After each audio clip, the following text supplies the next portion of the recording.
When I start shooting, all y'all gonna clear out. Today I want to talk about the possibilities of Ogre showing up as DLC in Tekken 8. And in order to do so, you have to split it up into two sections. One, what is the character doing right now in Tekken 8? The story, what kind of impact will the character have? And then two, how likely is it that we can see a boss character from a previous game show up in Tekken 8 as DLC? Is that realistic or is that a far-fetched dream? That's just what I want to talk about today. So diving straight into the story elements. First off, what we know. We know that when Jin was fighting Kazuya, he basically was getting bodied. Kazuya was clapping those cheeks and Jin couldn't take it anymore. He started having flashbacks to another very difficult time in his life.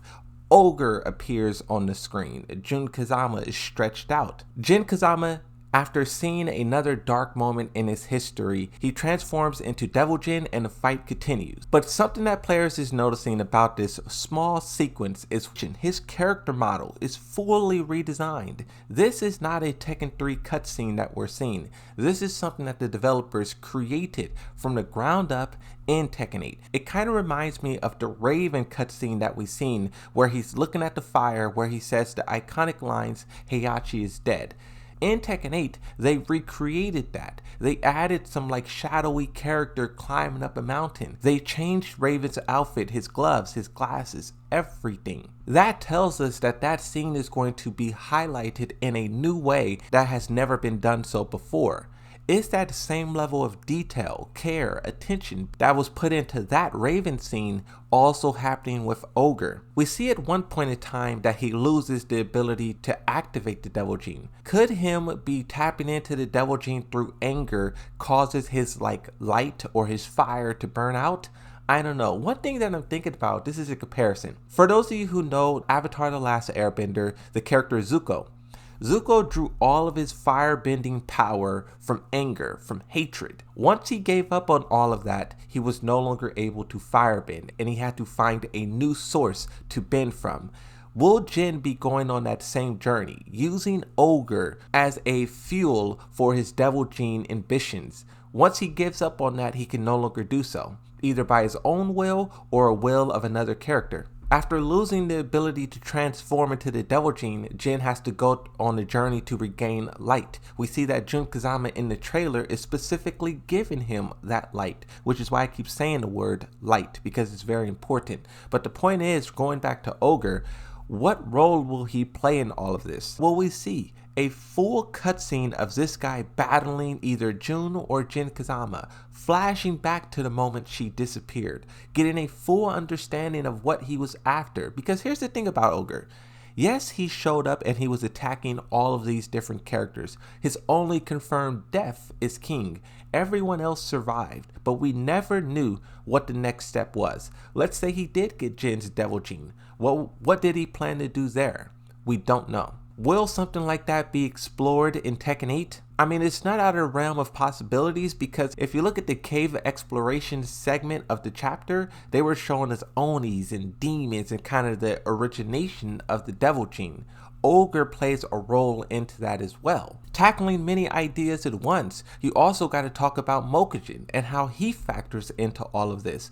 Mokujin, I think it's so fascinating that whenever one of these titans, these demons arise from the ashes, Azazel, Ogre, Jinpachi being possessed by a demon, Mokujin shows up, he activates, and he's ready for combat. Will we see all of these different things woven together to explain how not only the Mishimas acquired this power, but how this power even came to be? Once again, I ask, how big of a role will Ogre play in the overarching narrative that Tekken is trying to tell? If we just focus on a smaller aspect of it, Jun Kazama. Jun Kazama, her whole disappearance is because of Ogre. As it's shown in the character interactions between her and Kazuya, Kazuya doesn't even know that she's been alive this whole time. When the character shows up canonically in the story, you would have to imagine the first question that anyone will ask her is, "I thought you were dead.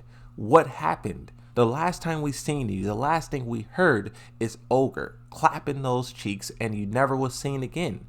How did you escape that? I think that would be an excellent point in time to flash back to that battle so we can visually see how it happened? There's a thing in storytelling where it says, show us, don't tell us. Show us what happened. Show us Ogre. Show us this. Don't tell us. I think Tekken 8 will do so. If so, if they do flashback to that battle, I'm pretty sure we will be able to play it. Jun Kazama versus Ogre. Ogre will probably have a moveset. If his presence is really embedded into Tekken 8 like this, if a boss battle occurs, his fighting style will also exist. If his fighting style exists, how likely is it that that fighting style will be purchasable in DLC? Now let's talk about DLC. First, Mortal Kombat. I think it's so interesting that Mortal Kombat has characters within the story that is not on the base roster, Quan Chi and Ermac specifically. Yes, their fighting styles is a little bit different from the real DLC versions, but still, I ask you this question, will Tekken 8 have characters in the story that you can fight against?